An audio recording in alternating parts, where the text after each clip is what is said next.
All right, so I'm going to be presenting on CSS Grid and CSS Custom Properties. Rumor has it they are going to be releasing CSS Grid by the end of this month. So all the browsers except for IE 11 will have this feature available next release of their browser. First off, my name is Josh Porter. I've been a front-end developer for about 10 years or a little longer than that. Friday is going to be my last day at the Rob. I was on their global templates project. And as you can see, I am a bow tie campaigner. I love the real bow ties, not the the pre-tied kid ones, but the actual tied. I have two kids, one of each. I have a 9-year-old son and a 6-year-old daughter. So let's talk about native browser CSS variables or CSS custom properties.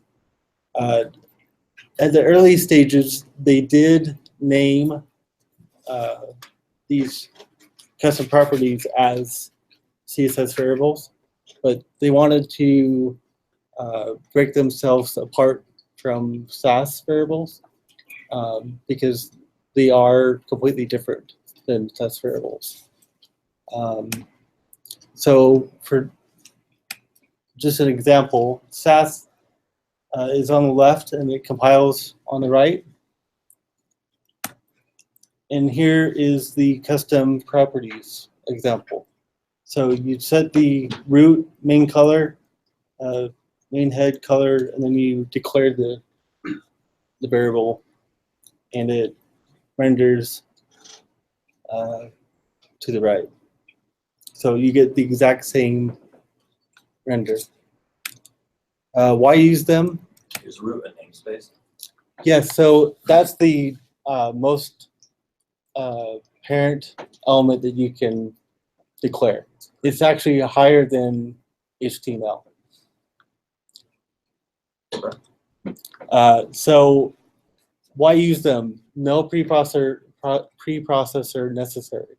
So it compiles down itself. So there's no processing necessary. And they cascade. Should I go over what cascading means? Cascade is you can override them within its own class, and it's scoped to that particular class or ID. When their values change, the browser repaints live. So there's no necessary calls to re-render the page. It automatically changes. And I'll show you some examples. You can actually hook into these custom properties using JavaScript as well. And I have an example of that too. So there are some drawbacks. The biggest drawback is there's no IE support. Surprise. Yeah, right. Yet, right? So Edge is coming out with it, but every other major modern browser supports it and has supported it for a while. So the benefits, the custom properties exist at runtime. So this means that the values can update in the browser and it will be updated in real time. They can have a fallback in line with the value separated by comma. So you can still use custom properties in IE. You just have to declare the property twice. So just like in this example, A is declared the custom property, but it also falls back to a hex code. Okay, and then the other way for modern browsers is just comma red. Okay. Will it stop at the one that it can utilize, or will it continue to run through that all the way to the end? So depending on the browser, it will render and fall back to what it finds. So let me just show you some examples. So for this example, I've done media queries. So by default, width is 25%, margin is 20, and the background is blue. At media query 600 max width, I'm changing the color to red, width 50%, margin 10, and the background color is now green on mobile. So as I resize the variables or the window, it resizes everything. So an example of scope or cascade, this, I'm setting the custom property of block font size to 5 rem, and the background color is a red. Okay. In a P tag, I'm doing the font size, the 5 rem, but then in the block element up here, I'm declaring the new value. And then in, you just declare the value here and then set it to the new value.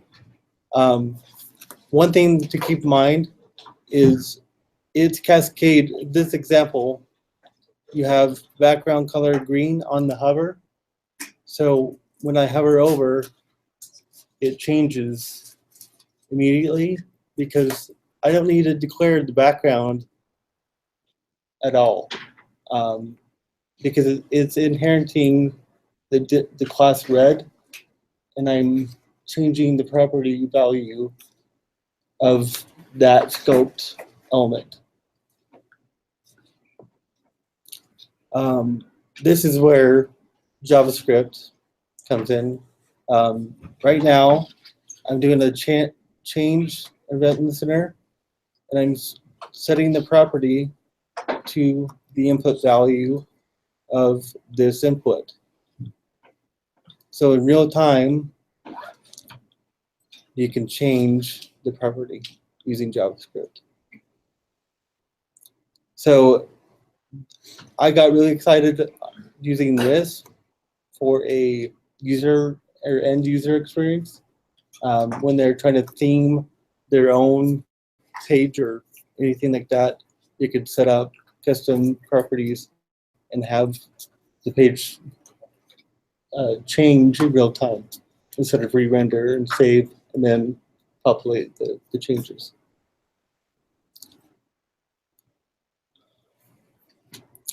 So let's move on, and anyone that wants to follow, you can try to build this grid system, preferably using Fluxbox.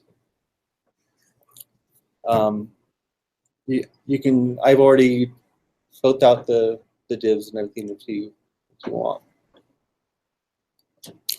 If not, I'll give you a couple minutes to build it, and then I'll show you my solution.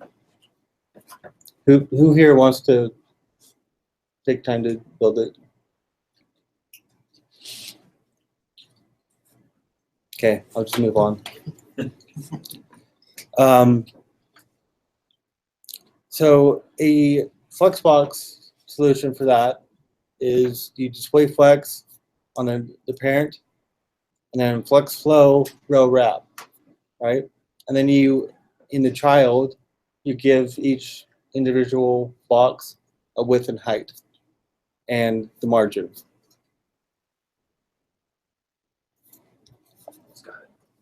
Almost got it? Are you cheating for my solution? Oh, no. Thanks for down, jeez. Yeah. So CSS Grid it is the future of website layout. It, in my humble opinion, of course. What is it? So this, I took this from Rachel Andrews. She's over at in the UK. She is a leading expert on CSS Grid, and this is what she has to say about Fluxbox and Grid. So Fluxbox is for one-dimensional layouts. Anything that needs to be laid out in a straight line or broken line, which would be a single straight line if they were joined back together. So if there's enough room, it needs to be one line, or rapid.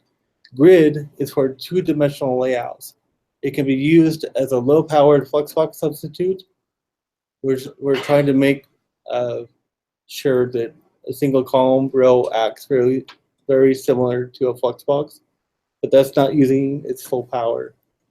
If you only need to define the layout as a row or a column, and you would like the flexibility to respond to the content of that row, then you probably want Fluxbox. If you want to define a grid and fit content into 2 dimensions, you need Grid. So grid terminology. So grid lines, they're defined. There's row lines and column lines. So this is call line 2, right? And this is row call 2, and row line 3, and row line 1. And it's not zero based. Okay. So it's grid cell is the space between 4 grid lines. And a grid track is a space between 2 grid lines, either horizontal or vertical. So in this example, you have 1 grid track, 2 grid track, 3, 4, and 5. A grid track is the space between 2 grid lines, either horizontal and vertical. Now, FR, this is a brand new unit of measurement using CSS Grid. What this means is it takes or represents one portion of available space left within the grid. So it's not a percent, it's not, when I was first doing this, I was thinking of it as a percentage, but it's not. So I'll get some examples going here. So grid template columns, this defines a 4-row or 4-column grid. This is the same thing, and they have a repeat, and the number of columns and the unit. You can actually have mixed units as well. So if you want a fixed width column of 600 every second column, then you can do it this way. Grid gap is the space between each, I guess, the column, I guess the, Would be like margins. yes. But something to keep in mind with grid gap is every horizontal grid gap and vertical has to equal the same. So every vertical has to be the same, and every horizontal has to be the same. I don't know how to easily word that, but for each, yeah. So it's basically left and right margin have to be the same. Top and bottom margin have to be. Exactly. Okay, so here are some examples. Grid gap is declared on the parent. So the longhand is grid column gap and grid row gap. You can do a shorthand. However, the row comes first, not the column. So usually when you're doing shorthand in JavaScript, it's width, then height. This is height, then width. Just in the grid gap. You can make it uniform and just say grid gap 3em as well. You can have mixed measurements, unit measurements. Can you make it, for example, the middle, square in the grid be different size? Yep, I'll get to that. So when can we use this? End of March, hopefully. So they've shipped and have released it on all major browsers. It's just a matter of when they come out. Now, there is a chance that those browsers won't be released until end of 2017. So currently, Internet Explorer tried to jump the gun and implement the grid. It's the old spec, and it's, for lack of a better term, it's crappy. It's nowhere near what this new grid system It's like can do. That's right. Yeah, exactly. So get ready, it's coming. How do we use it today? So Firefox Nightly is completely supported right now. No flag. You don't need to enable any flags. Firefox Nightly also has a inspector for the grid. It's really, really helpful trying to troubleshoot how to lay stuff out in the grid. Other ways that you can in Chrome, if you pull up Chrome flags, you can enable experimental web platform features, and it will work. And others. So one of the best go-to examples are CSS tricks or this grid by example. If you enable that flag, you can go here and see it laid out. Otherwise, it's just going to be 6 boxes on top of each other. So live coding time.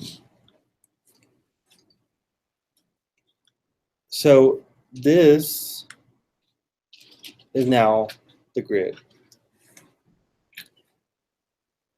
So all I'm doing now is I displayed the parent container as grid, and then I'm repeating 4 columns, 1 FR, and repeating column rows 3.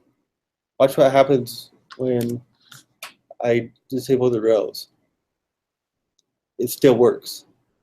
Why? It's because you have 4 columns and you have 12 children. It automatically lays out the grid for you. So that's that easy. So it means should we have it, or even if you don't have it, it works, then why we have it that long?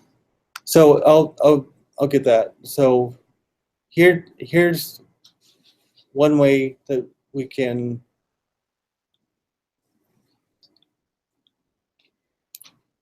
so like I said at the beginning, this is row line 1, call line 1.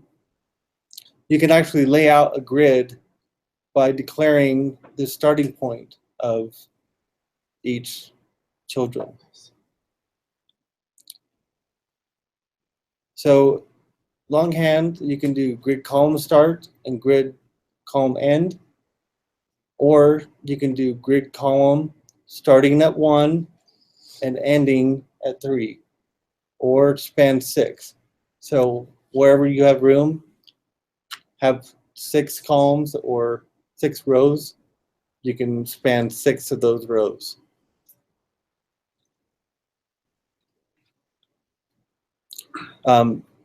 You can also say it has to start on line 1 and span 6. that's the difference between those two. So this first one is fit wherever you can, and it will automatically determine where to fit that. So here's an exercise of building a grid. So by using that same layout, we can take just the starting point and spans and have it laid out. So I will show you.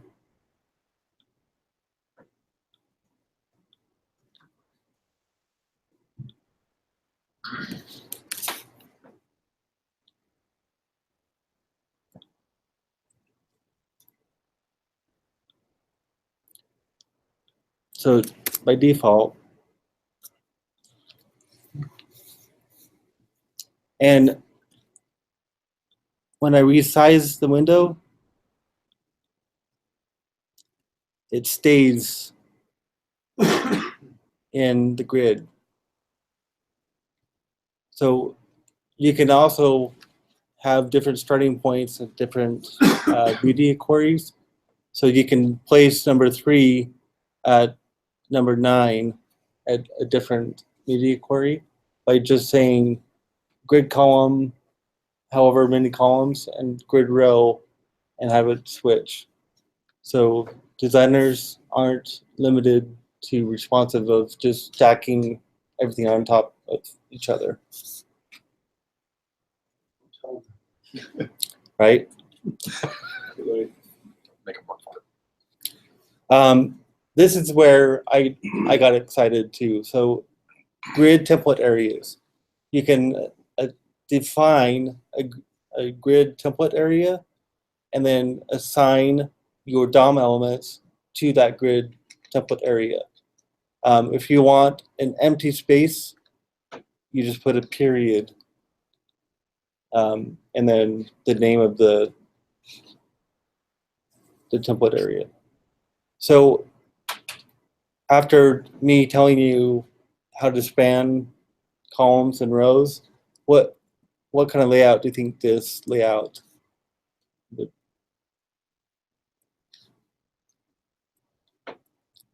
So you would have a header that spans across 3 rows, and then an empty spot, and then the main content in the center, empty spot, and then footer spans 3 columns.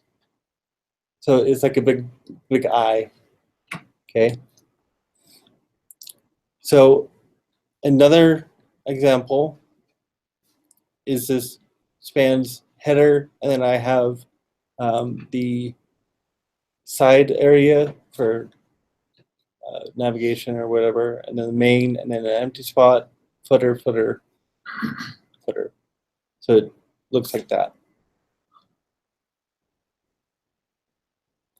And what's really cool is that different media queries, you can assign the different DOM elements into that a new template area. So you can pick and choose where to have it lay out.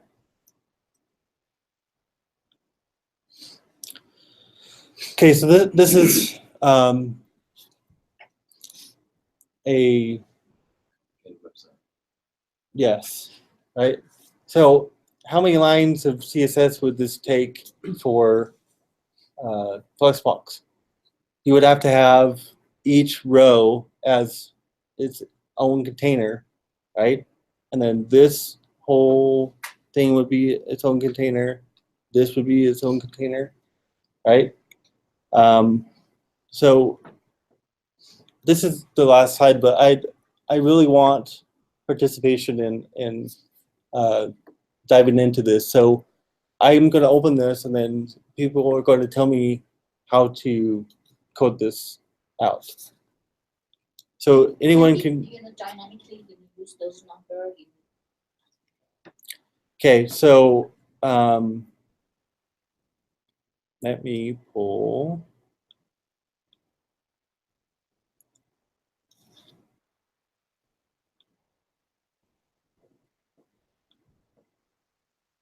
Okay. So class 1, what do you, now let me just be, so this grid, I'm actually looking at this, and the first row or first column is never a 1 FR, right? So I declared it to be twice the size or free space. Okay. Why do you think I did that? It's just a personal preference, but why do you think I would do that? So it can expand more. By default, right? So let's go ahead and start coding this up. So class 1 would be what? 3FR. Do what? 3FR. Okay, so grid column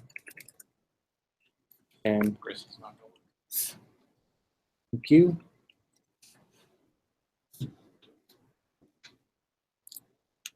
Okay, now think of it, because I did the first one 2 measurements, would it be span 3 or would it be span 2? Because the first one is 2 and then 1, right?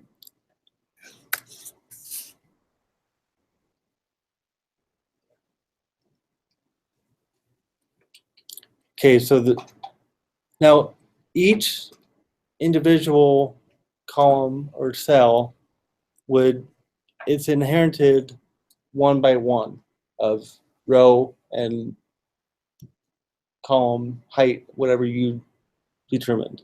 Okay, so if it's 1 by 1, do I need to declare that in new class or no? Okay.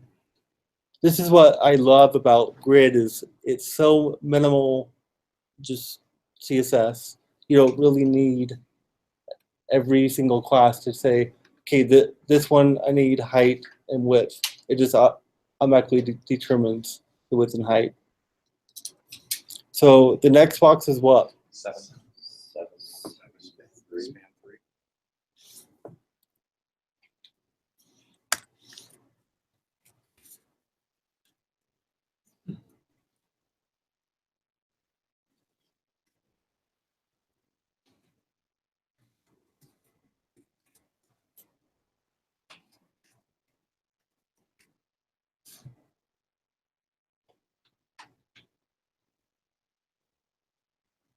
Okay.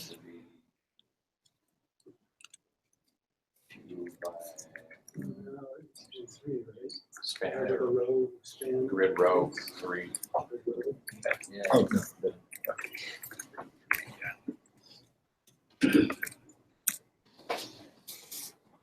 Okay. Next. Minus 2.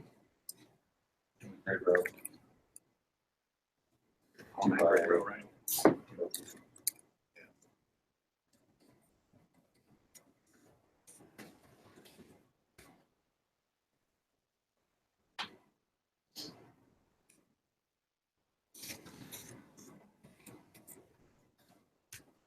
You shorten that by just saying grid. No. To specify.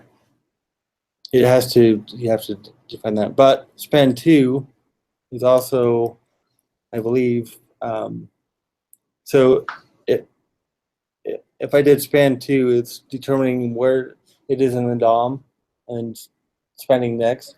But if I did 1-2, to see how Yep. it put at the top, because that's the first line. Okay. Yep.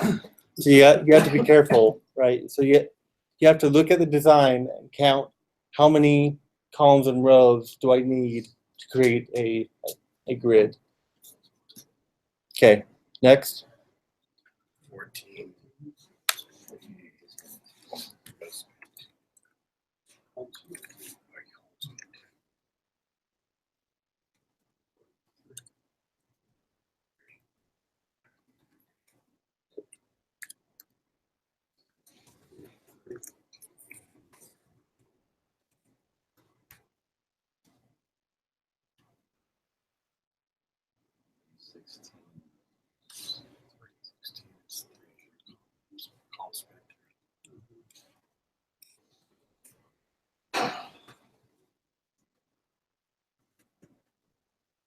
16 is what?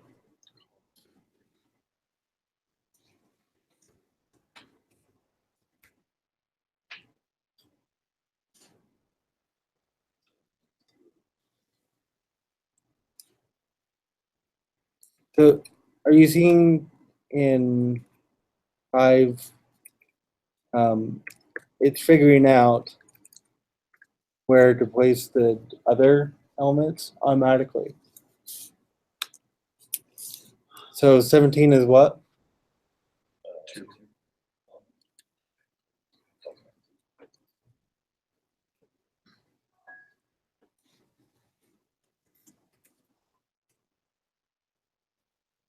Okay, what's 18? 4 by 4. 4/2. You need to specify the row span. On which one? Well, I guess you'd specify how many, but not all. This is 4, span 4? So,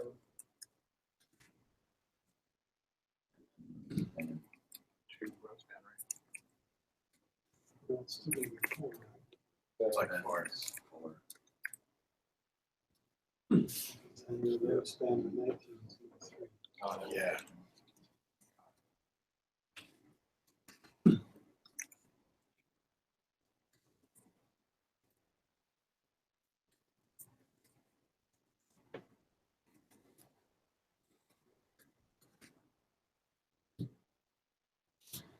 About A, man.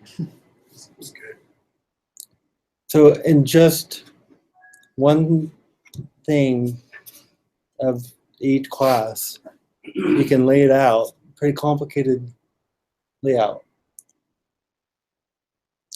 Any questions or, I mean, So that's, you started out by specifying that column 1 was basically a width of 2.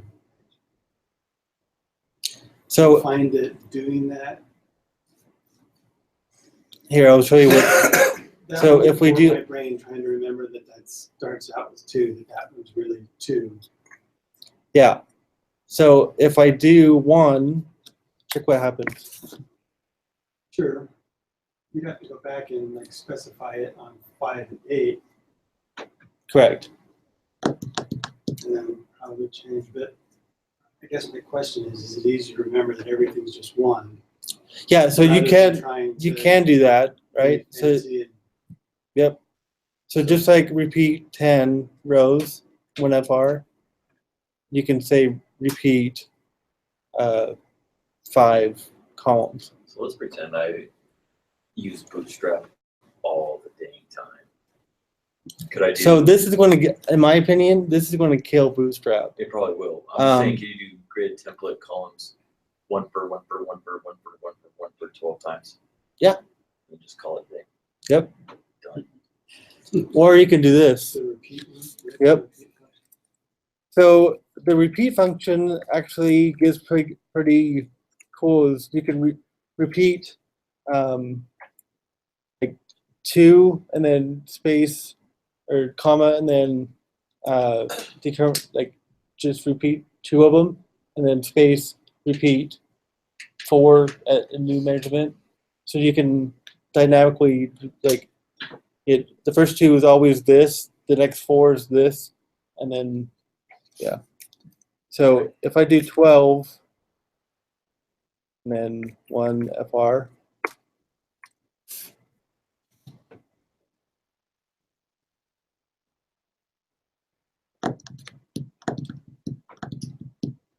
So do, now so for yours you would do 1, 2 FR space 3, 1 FR. And we do that and see if it makes their grid again. So this, I forget the syntax, but 3FR? No, 3 1FR and then 1 2FR.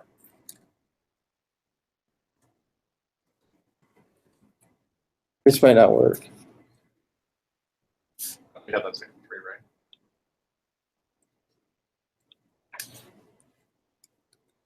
I forget.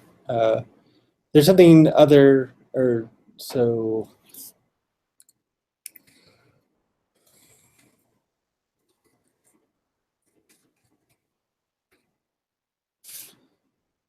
There's just a ton of different things that you can do. So grid autoflow, you can just say grid autoflow and then row, column dense, or row dense, column dense. What that does is it tries to auto fill your containers and whatever you've set it to automatically lay it out for you without going class by class by class. Let me see if I found a.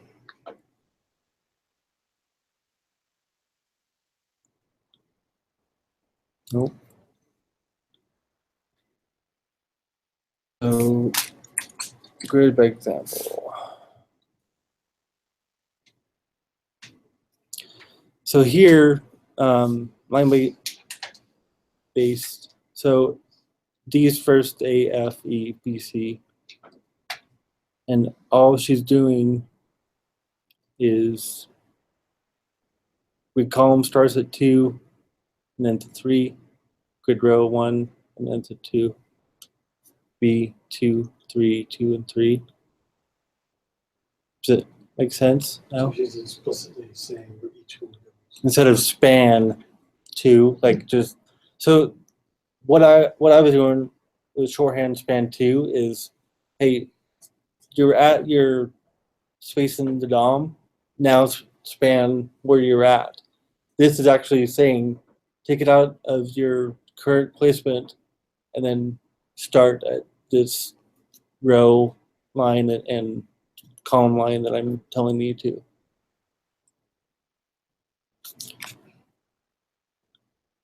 There's a lot of cool stuff in CSS Grid that I didn't Those are really. counting lines too, right? So it's not like.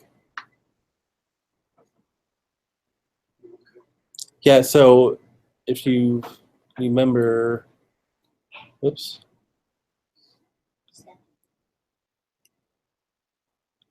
Yep, it's,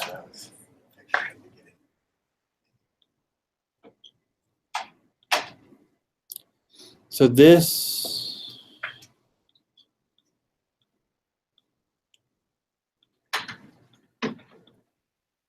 that right there. So it's lines and not cells, right? Yep.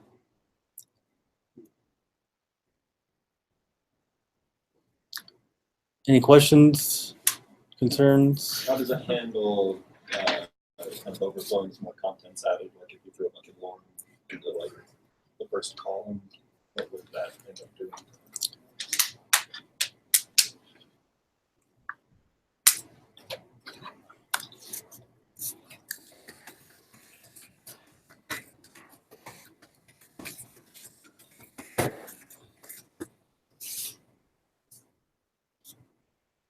So it automatically grows to the content. Can you tell?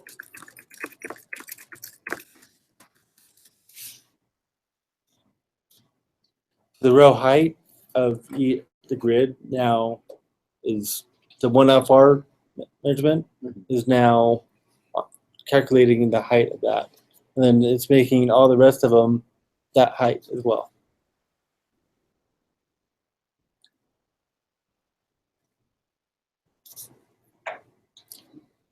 So your class names are the English written out one.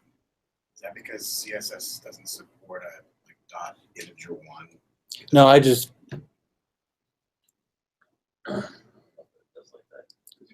use it. You can put numbers at the end, I don't know. but yeah, but it doesn't like the integers.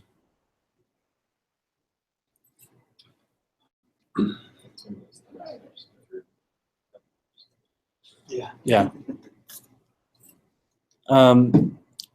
So grid by example, that's where a lot of my material came from. And then also a presentation that was presented at the church by Colt Peeney and Niels Rasmussen. They're senior front end and the front end manager. So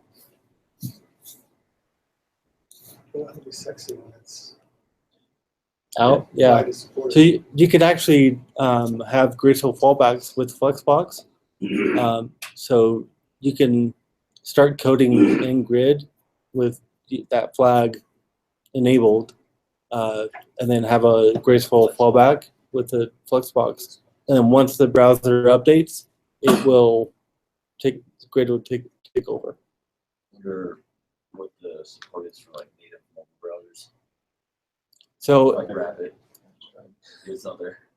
I just pulled up Grid by example on my phone just to see what I got. It's just a blank white page. No. Yeah, so I could yeah, so they have some crazy starting examples. They have the whole portfolio site of Amanda's is on the grid, but it's at a 45-degree angle, and the lettering is all skewed, and but without the grid, all you see is just text. So yeah, it's an image. I haven't seen those tricky people. yep, I highly recommend going home and playing with Grid. So I might just do that. Does it support Flash or SAS or like that? yeah, you can use SAS with Grid. So like I said, this is not a replacement for Fluxbox. It's instead of a one-dimensional layout, it's a two-dimensional layout. Just seeing the bug report from that, where like, if you look at your website in Icelandic, it mixes up your columns. After it's translated.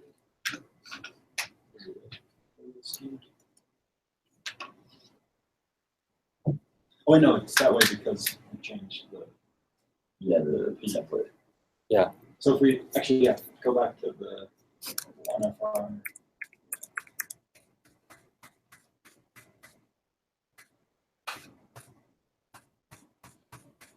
So it wasn't the content of it. Okay.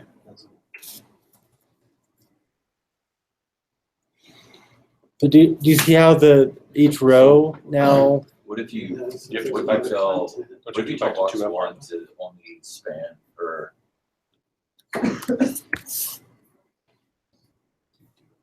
go down to the first class and add a row column span one. Oh, it's Grid row. Grid rows Grid row. by default. It's already one. Okay, but So I'm just one- saying, like, is there a way to, Or could you like, have when it does it span start one? overflowing? So Because okay, it's the Can you, FR. can you set like an Yeah, overflow so in, or- instead of FR, I can set it hard coded. That's, yeah, okay, that's what I was wondering. Because for one, it's still flexible, right? Yep.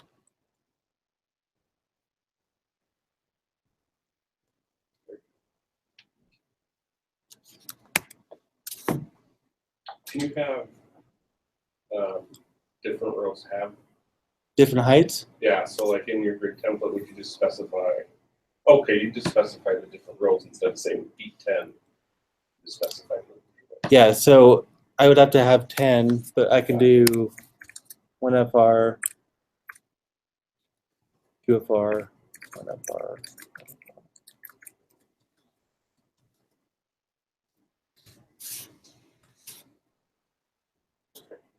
You have to, if you were to just do one FR, it would break. You have to do it for each row. Yep. So that's why repeat. So right now, I'm only laying out in the grid the first row. Everything else, the grid is like, I'm going to do my best to try to lay it out for you, but I don't have enough rows declared. So hence that 19 and 20, 19 is supposed to be a row span 3.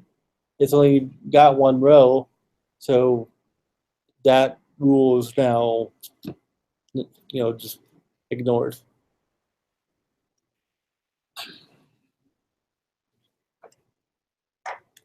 Any questions on CSS properties?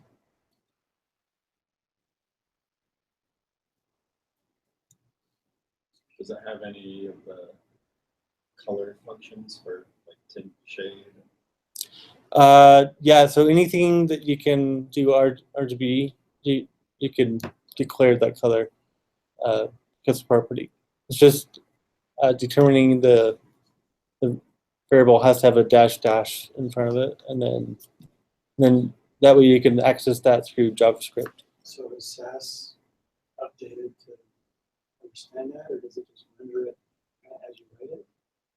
If you wanted to use like the tint So function in SAS and the light would have a bulb. preprocessor. You don't need a preprocessor for custom properties. Right, but if you want to take advantage of your JavaScript fanciness that you get with the CSS properties, but you're using SAS for whatever reason, them for Babel or using whatever, yeah. mix-ins or using the tint, the color function that SAS provides. So you The best would part about SAS is you can embed.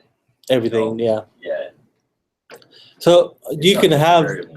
the custom variables at the root of your parent SAS file, and then have it process that. But Right, like the dash and then the size variable name. Yeah. You That can, yeah. output has As that.